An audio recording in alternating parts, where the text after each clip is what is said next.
The president and the White House have been out saying Ilhan Omar married her brother, that these are deportable denaturalization offenses. Yeah, so we actually think that Ilhan Omar definitely committed immigration fraud. If, perhaps, hypothetically, there was a 2028 run, would you rather run against Gavin Newsom, Kamala Harris, or AOC? Oh, God. So you're saying that Joe Rogan is wrong. We saw aliens.gov. I don't think they're aliens. I think they're demons anyway, but that's a longer discussion. There's a lot going on in the world, and you deserve answers straight from the chat. We have questions live from inside of the Executive Vice President's office at the White House. We are joined by JD Vance, the Vice President of the United States, to answer your questions. Let's go. You're here with the Vice President of the United States. JD, how's it going? Congratulations on baby number 4, by the way. Why not start off with that? Well, congratulations to you as well. Population problem. That's right. 8 kids between the two of us, so we're doing our part to make sure that America's birth rate stays high, but we're very excited. Usha's doing healthy. The baby's doing well. So knock on wood, we appreciate your prayers. The Johnsons and the Vances doing their part. That's right. What's your advice to young men, young Christian men coming out, when it comes to fatherhood? I mean, I guess an important driver, right? Of the motivation to do big, tough things. That's right. Going after fraud, like preserving an America for our children. It's actually a great motivator. That's right. Well, first of all, my advice to young men who are thinking about becoming fathers, who are about to have babies, is you're never ready, right? There's no point at which you can sort of get all your little ducks in a row and get all your financial situation in a row. Whenever you have a baby, whatever stage of life, it will be shocking. It will be crazy. It will be the most difficult and the most rewarding thing that you've ever done. And I think about this all the time when a buddy of mine said that the only thing that actually prepared him for being a father was when Usha and I showed up with our first kid, and he was 3 weeks old, and we looked like zombies because we had no idea what the hell we were doing. We had no idea how to raise this kid. And that said, I would do it all over again. In fact, if I have one regret, it's a very slight regret. I wish that we had started early and had more, because it's the most rewarding. It's the coolest thing. Now that our kids are, they're at the age 8, 6, and 4, where they've got their own little personalities and they're so quirky and fun. And they're all into different sports. And it's just an amazing thing. But I think our society tells young men that you only have kids after everything in your life is perfect. And I think that's a ridiculous attitude. You have kids, you figure it out. They're the thing that perfects life. Fatherhood is the absolute best motivator. Absolutely.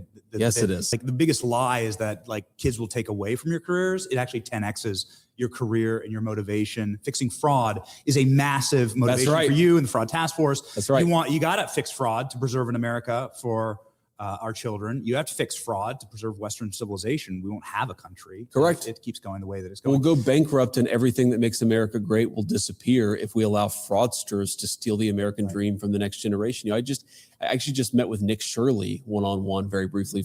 Of course, he's one of the people who really blew the lid off this crazy fraud in Minnesota with the Somalian illegal immigrant community there. And you know what he said is, a lot of people in my generation, Nick, I don't know exactly how old he is. He's probably 21, 22. He's like, they can't find a job making $60,000 a year, which is what they'd like to be able to, buy a home and support a family. And meanwhile, they've got fraudsters. He's talking about his friends, not abstractions. His friends can't find that job, but they see people driving Mercedes, making $1 million, defrauding the American people. It's an absolute disgrace. And I think if we don't fix it, we are not going to have a country in 10 years. Well, what people need to see, I think that the fraud has been laid bare. We've all seen the Leering Center, right? Correct. The Leering Center is not an actual daycare. No. The Leering Center was fraud, right? And we've seen the hospice fraud in California. And so I think it's been demonstrated that this is a problem. What people need to see now is arrests, right? 100%. Deportations. They need to see that the federal government, the gears of justice, grind against these people, and they're not allowed to just continue. Yes. So let me give you an example, something I just talked about upstairs, but I think it's worth reiterating for your viewers. So you take a program that exists within Medicaid to help autistic children get the resources that they need. So you have a Somalian fraudster in suburban Minneapolis who says that they have 3 kids who are autistic, and maybe they don't even have 3 kids, and they certainly don't have 3 kids who are autistic. So it takes money away from the American citizens who need these services. It defrauds the taxpayer. And you're absolutely right that the thing that we need to do is get real justice. So, something I learned just the past couple of months, I had no idea. that we do not prosecute fraud in this country if it's under $1.5 million per year.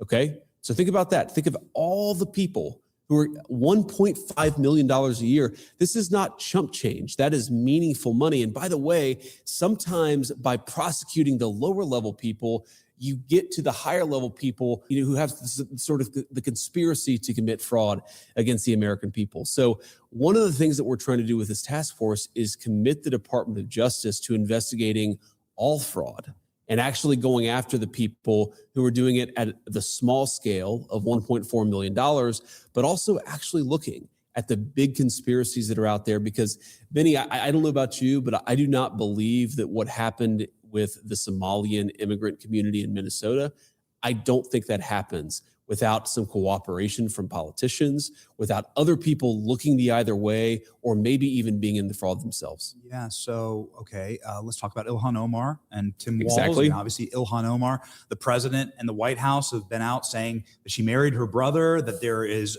immigration fraud going on here. These are deportable denaturalization offenses. Can you give us an update on that? Yeah, so we actually think that Ilhan Omar definitely committed immigration fraud against the United States of America. And I talked to Stephen Miller about this actually recently. We're trying to look at what the remedies are. That's the thing that we're trying to figure out, is what are the legal remedies now that we know that she's committed immigration fraud? How do you go after her? How do you investigate her? How do you actually do the thing? How do you build the case necessary to get some justice for the American people?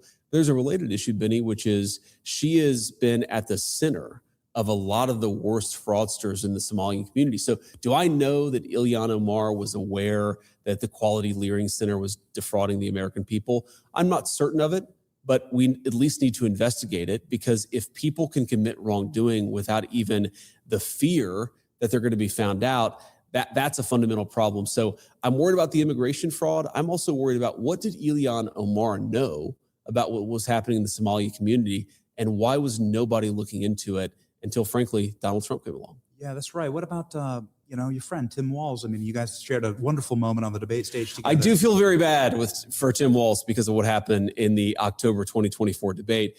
But unfortunately, we're going to have to maybe kick him again a little bit, because, again, look, I don't know. To be clear, I don't know what Tim Walz knew about the fraud that was happening in Minneapolis. But what I do know is that the Department of Justice is now going to look into it. We're now going to investigate it. And if he committed a crime, we're absolutely going to prosecute it. Yeah, same with Gavin Newsom in California. There's a lot going on. Same with Gavin Newsom, same with a lot of folks. Voter fraud in California, hospice fraud. What about the voter fraud? Them just using fictitious names, paying people for votes? Perhaps you've seen this? We've seen this. We've also, look, California is the state that is most ripe for voter fraud, because they will literally prosecute you if you ask for voter ID. And this is one of the reasons why, Benny, to bring in another subject, this is why the Senate has to grow a spine and pass the Save America Act. Because when you allow people to cast a ballot and you don't even check their ID, in fact, you prosecute somebody at the polling booth who would check their ID, you necessarily invite fraud. And my favorite response on this, Benny, from people is when they say that, well, voter fraud doesn't happen that often. Yes. Two problems. Number one, not that often is still too much voter fraud in the United States of America. The right amount of voter fraud is actually zero. And number two is, if voter fraud doesn't happen that often, then why are you guys so dedicated to stopping our anti-fraud efforts? In other words, why do you care so much? And the reason they care so much is because they know that fraud happens in both our voting system, but also our welfare system way more often than they let on. You were in the Senate. You worked with some of these senators who refused to support the SAVE Act, like Mitch McConnell, Murkowski.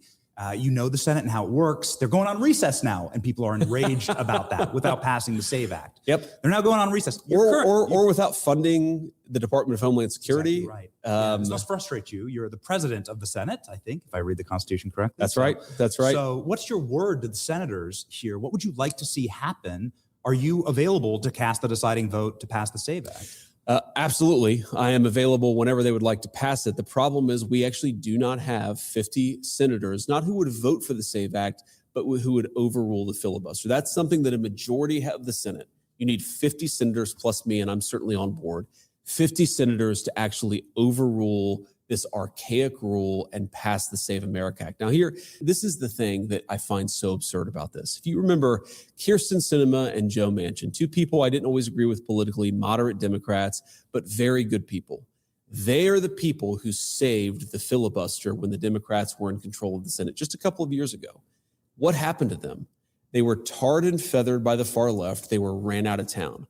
So when Mitch McConnell and Lisa Murkowski say, well, we need to protect the filibuster because the Democrats, they're not going to do it, so we shouldn't do it either. The Democrats ruined the career of Kyrsten Sinema for not overruling the filibuster. They're going to do it. So we might as well do it now to enforce the protection of the American electoral system. It's the dumbest political argument I've ever seen. I promise you, Benny, I would bet every dollar that I own that the next time the Democrats have control of the Senate, they will break the filibuster, pack the Supreme Court, and destroy this country. We have to do it now in order to save the country. Should the Senate be going on recess right now? No, of course not. Of course not. We should at least, the very minimum product that we should get before anybody's going on recess is, let's reopen the Department of Homeland Security. Okay, I heard from my mother-in-law this morning, chaos at airports. She's flying this morning. There are over 4-hour waits at the Houston airport. That's probably one of the airports that's the most affected by this. We want people to be able to fly and see their families over the Easter holiday without having to wait 6 hours in a TSA line. We want the TSA agents who are keeping our airports safe to be able to get paid. We want the people who are running our Coast Guard ships and preventing drug cartels from bringing fentanyl into our country. We want them to be getting paid. They're not getting paid because Democrats shut down DHS and went on recess. Republicans in the Senate should not be playing along. So we wouldn't actually need a SAVE Act if we got rid of all the illegal immigrants in this country, right? There would be no illegal I would still voting. like it, but sure. Of course, but like it's like you're trying to put a Band-Aid on like the real problem. And I think the real problem is I don't know, what is the estimate from the White House of how many criminal aliens there are in this nation? And will we ever see mass deportations? There's been some headlines that like perhaps that's not the policy anymore. No, I mean, I've seen those headlines too. If you look at the number of illegal immigrants that exist in this country, we think that it's probably about 3 million lower than it was when we took office about 14 months ago. Now, that's a combination of self-deportations. We're trying to facilitate people who leave voluntarily. That's also, we're arresting more people and deporting them than we have pretty much at any period in the history of the U.S. government.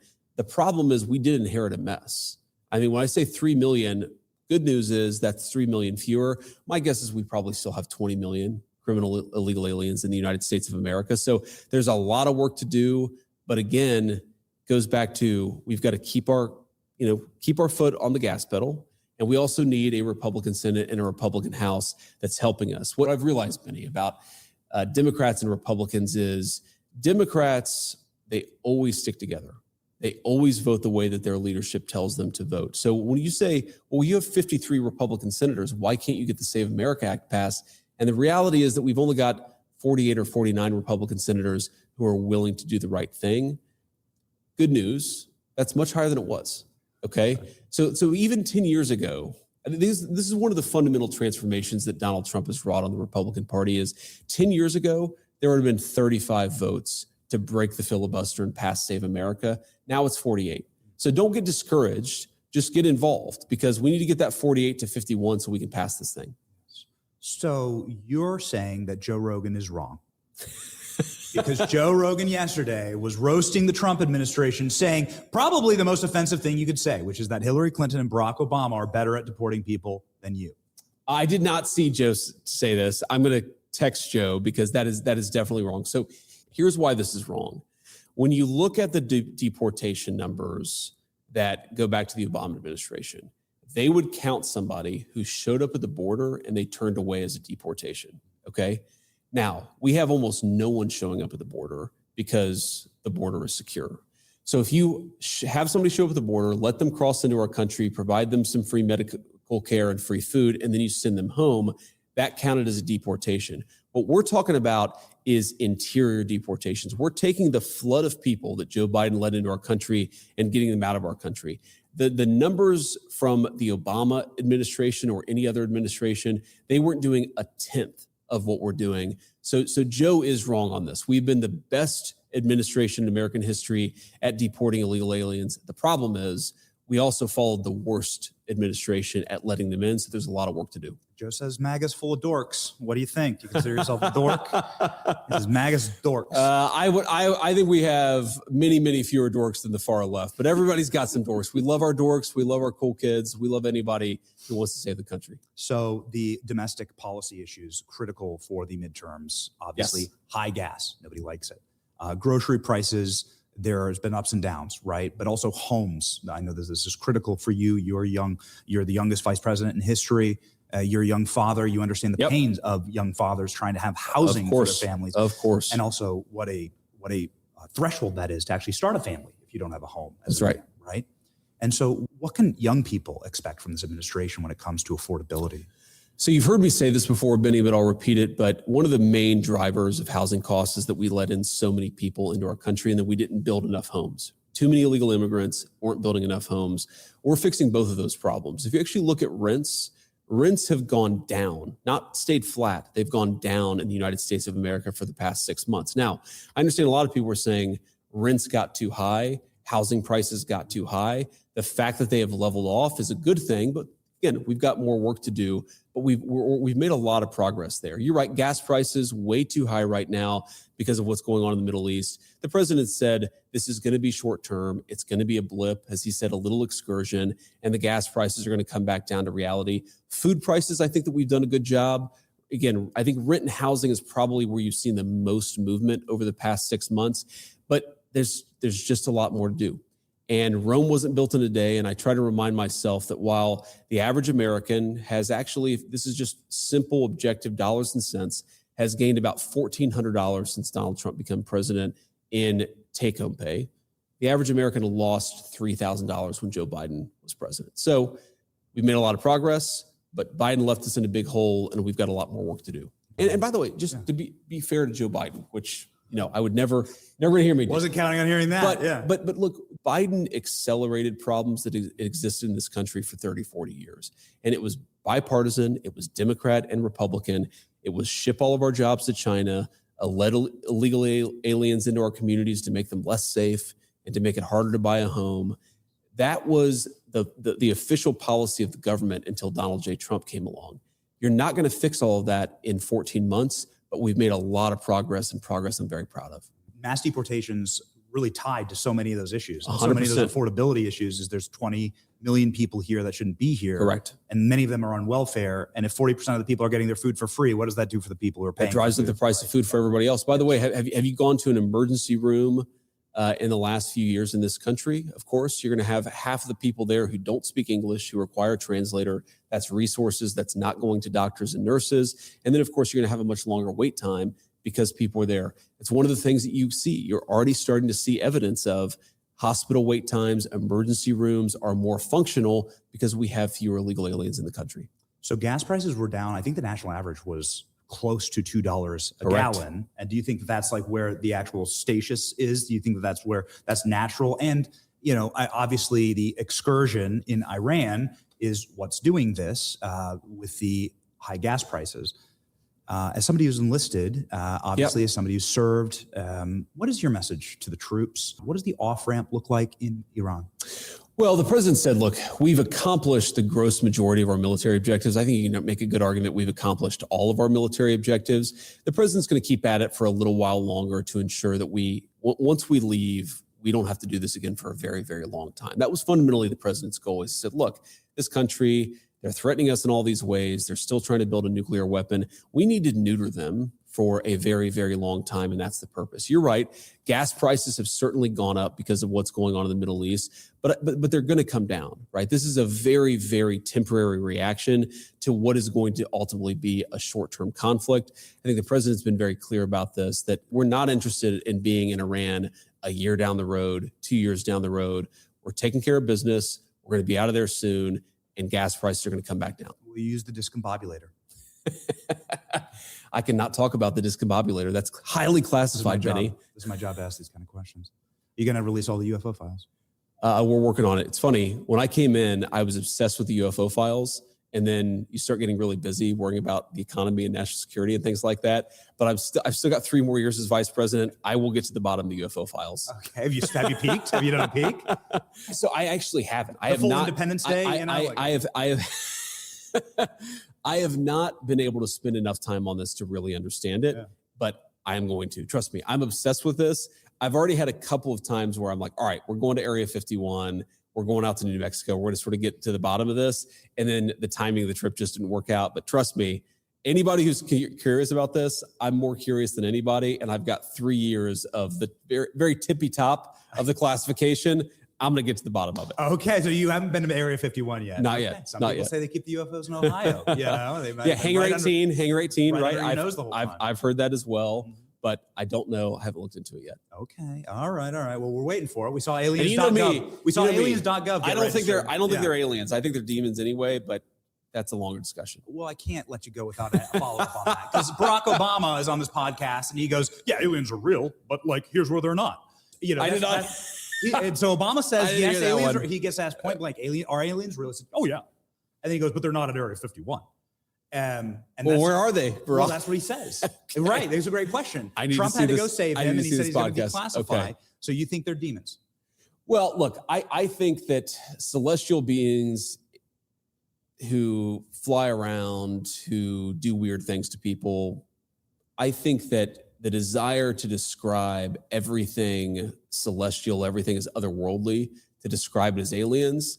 I mean, every great world religion, including Christianity, the one that I believe in, has understood that there are weird things out there, and there are things that are very difficult to explain. And I naturally go, when I hear about sort of extra natural phenomenon, that's where I go to, is the Christian understanding that, there's a lot of good out there, but there's also some evil out there. And I think that one of the devil's great tricks is to convince people he never existed. Yes. Okay. I've been given the wrap, but here we go. I can't let you go without one final question. The last question. All right. I'm not going to ask you about running in 2028. I won't. Okay. I won't. I've heard the answer a million times, but I will ask you this. Since we started on fraud, and since it's going to come back to it, if perhaps hypothetically there was a 2028 run, would you rather run against Gavin Newsom, Kamala Harris, or AOC? Oh, God. Oh, man. You just asked the question. You just asked it in a different way to try to trick me. I'm not nearly as easy to trick, but look, I'll say this about the Democrats. They don't seem to have a very strong bench, and I'm not too worried about any of these people as political candidates. I am worried about them as potential presidents, because they're all in their own way nightmares. The thing that I continue to find very interesting about the modern Democratic Party is, on the one hand, they say that they stand for working people. And on the other hand, they support the importation of millions and millions of people who undercut the wages of working people, who take away housing and healthcare from working people, who stretch the social fabric that normal Americans depend on. And I just think until the Democrat Party wakes up to the fact that, Cesar Chavez, the old socialist union organizer who hated illegal immigration, recognized this, that you cannot stand for working people and mass immigration. You have to choose one. Until the Democrats make a smart choice, I'm not worried about who they nominate, but God forbid any one of those people ever became president, because then we would have what Biden did to this country on steroids. And now Jimmy Kimmel's making fun of plumbers. You see that? Mark Wayne Mullen upstairs. He said Mark Wayne Mullen's a plumber. Shame on him. He shouldn't be in charge of our security. You'll be shocked to find out that I don't watch Jimmy Kimmel on the regular. I deal with enough annoying people as it is. Thank you. Well, that was real life. Ladies and gentlemen, JD Vance, live from inside of the executive office of the vice president here at the White House, talking demons and aliens. Speaking of alien demons, Ilhan Omar potentially getting deported. What a wild interview. We hope that you enjoyed it. We took all of the questions directly from the chat. We are a channel that is going to lock in and make sure that we are pushing your priorities here. That is my job, to ensure that your voice is heard by the people that you elect. Also, that America First policies are instituted, and that's why I'm proud to be partnering with the America First Policy Institute on this interview and many more to come. America First Policy Institute ensures that our elected officials have the side held up when it comes to actually passing policies and enforcing regulations that serve our movement and the American people. It's not enough to just get to DC. You have to actually work once you are here. The housing policy issue is something that I've been working on personally with AFPI, and we're proud to have them as a partner on this banger of an interview. Hope you enjoyed it. God bless you. It's your boy Benny from the White House. See you.